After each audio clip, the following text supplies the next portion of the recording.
Regular recipe अपडेट्ससाठी रुचकर मेजवानीला subscribe करा आणि बेल आयकॉनवर क्लिक करा।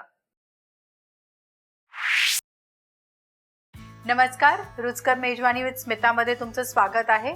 वांग्याचं भरीत म्हटलं की आपण नेहमी कांदा टोमॅटो लाल भडक ग्रेव्हीमध्ये भरीत बनवतो, पण आज मी तुम्हाला एक मस्त झणझणीत आणि रुचकर वांग्याचं भरीत दाखवणार आहे। ती म्हणजे ठेचा घालून, आणि ते पण हिरवागार ठेचा। ठेच्यासाठी इथे मी 3 ते 4 टेबलस्पून तेल गरम करते आणि तेल जरा गरम झाल्यावर पाव वाटी लसणीच्या पाकळ्या हे घालून जरा परतून घेते 1-2 मिनिटं। लसूण थोडासा गोल्डन झाला की त्याच्यामध्ये 6 ते 7 तिखट हिरव्या मिरच्या, अर्धा चमचा जिरं, हे सगळं घालून 1-2 मिनिटं मी हे परतून घेणार आहे। ह्याच्यात 2 मोठ्या वाटी कोथिंबीर कापलेली परतून घेऊया। कोथिंबीरीचा मॉइश्चर जाईपर्यंत आपल्याला हे परतून घ्यायचंय। कोथिंबीर छान फ्राय झालेली आहे। आता गॅस बंद करून आपण हे थंड करायला ठेवूया। इथे मी अर्धा किलोचं वांग चांगलं तव्यावर भाजून घेतलेलं आहे। त्याचं सालपट काढून ते मॅश करून घेऊया।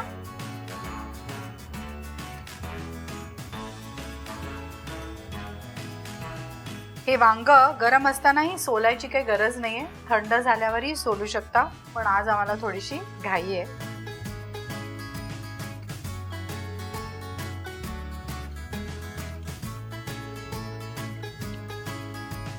आपलं वांग छान मॅश करून घेतलेलं आहे। आता आपण ठेचा वाटून घेऊया। अर्धा लिंबू पिळून घेऊया ह्याच्यात, आणि पाणी न घालता आपण जाडसर वाटून घेऊया।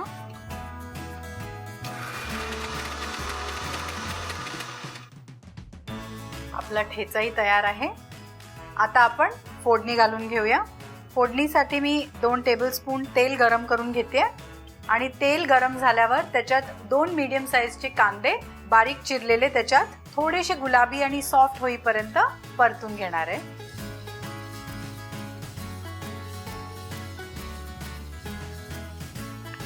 कांदा चांगलाच गुलाबी झालेला आहे। त्याच्यात आपण अर्धा चमचा हळद, थोडंसं मीठ आणि हा ठेचा घालून व्यवस्थित 1 मिनिटासाठी आपण परतून घेऊया।